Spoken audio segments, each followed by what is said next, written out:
ఓం శ్రీ గురుభ్యో నమః. హరః ఓం. యా దేవీ సర్వభూతేషు మాతృరూపేణ సంస్థితః నమస్తస్యై నమస్తస్యై నమస్తస్యై నమో నమః. సమస్త భక్త మహాశులందరికీ కూడా మరి 2024 సంవత్సరంలో దేవి శరన్నవరాత్రులు ఎప్పుడు రాబోతున్నాయి, ఆ నవరాత్రులలో నవదుర్గలను ఎలా పూజించుకోవాలి, మరి ఏ రోజు ఏ అమ్మవారిని పూజించుకోవాలి, దాంతోపాటుగా మనము బయట గుళ్ళల్లో కానివ్వండి, మండపాలలో పెట్టుకున్న అమ్మవారి దగ్గర కానివ్వండి, నిత్యము చేసుకునే ఆరాధనకి, నిత్యము మనం పిలుచుకునే అమ్మవారి యొక్క నామానికి, అదేవిధంగా మరి శాస్త్రం చెప్పిన నామానికి తేడా ఏమిటి, ఏ అమ్మవారు ఏ రూపంలో ఉండబోతున్నారు, ఏ అమ్మవారు ఏ రూపంలో భక్తులకు దర్శనమిస్తుందో తెలుసుకుందాం.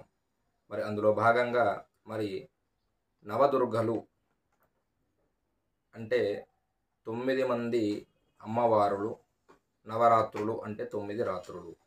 ఒక్కొక్క రోజు ఒక్కొక్క అమ్మవారిని మనం పూజించుకుంటూ ఉంటాము. మరి ఏ రోజు ఏ అమ్మవారు వచ్చింది అని అంటే మనకు శాస్త్ర ప్రమాణంగా ఉంది. మనకి శాస్త్రం ప్రకారంగా శ్లోకపూరితంగా ఒక ప్రమాణం ఉంది అమ్మవారి గురించి, ఏ రోజు ఏ అమ్మవారు అని చెప్పేసి. ఆ యొక్క అమ్మవారు ఏంటో తెలుసుకుందాం. మరి స్తోత్రం ఏమిటంటే, ప్రథమం శైలపుత్రీ చ, ద్వితీయం బ్రహ్మచారిణి, తృతీయం చంద్రఘంటేతి, కూష్మాండేతి చతుర్థకం, పంచమం స్కందమాతేతి, షష్టం కాత్యాయనీతిత, సప్తమం కాలరాత్రీతి, మహాగౌరీతి చాష్టమం, నవమం స్థితిధాత్రీత, నవదుర్గా ప్రకీర్తితః అనే శ్లోకాన్ని ఆరాధనగా తీసుకున్నట్టయితే మరి 9 మంది అమ్మవారులు ఏ రోజు ఏ అమ్మవారిని పూజించుకోవాలని చెప్పేసి స్పష్టంగా శాస్త్రం చెప్పడం జరిగింది. కానీ మనము మన వాడుక భాష లోపట మనము మొదటి రోజు బాల త్రిపుర సుందరి, రెండవ రోజు గాయత్రీదేవి, మూడవ రోజు అన్నపూర్ణాదేవిగా, నాలుగవ రోజు మహాలక్ష్మిగా, ఐదవ రోజు లలితాదేవిగా, ఆరవ రోజు మహాగౌరిగా, ఏడవ రోజు సరస్వతి.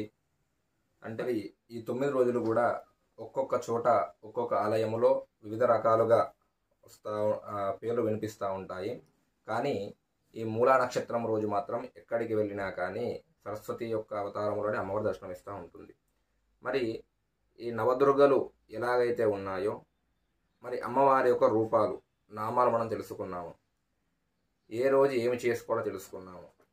అయితే ఈ నవరాత్రులు ఈ సంవత్సరం ఎప్పుడు రాబోతున్నాయి, ఎప్పుడు ఉన్నాయని తెలుసుకుంటే అక్టోబర్ 3వ తారీఖు నుంచి అక్టోబర్ 12వ తారీఖు వరకు ఈ యొక్క నవరాత్రులు జరుపుకోవడం జరుగుతుంది. మరి ఈ నవరాత్రులలో ఈ నవదుర్గలు ఏ రూపాలు ఉంటాయి అంటే ఆ అమ్మవారి యొక్క వాహనం ఏంటి, అదేవిధంగా అమ్మవారి యొక్క ఆయుధాలు ఎన్ని చేతులతో రాబోతుంది, ఏ అమ్మవారిని పూజిస్తే ఎలాంటి ఫలితాలు వస్తాయో తెలుసుకుందాం. ఓం శ్రీ గురుభ్యో నమః. లోకా సమస్త సుఖినో భవంతు.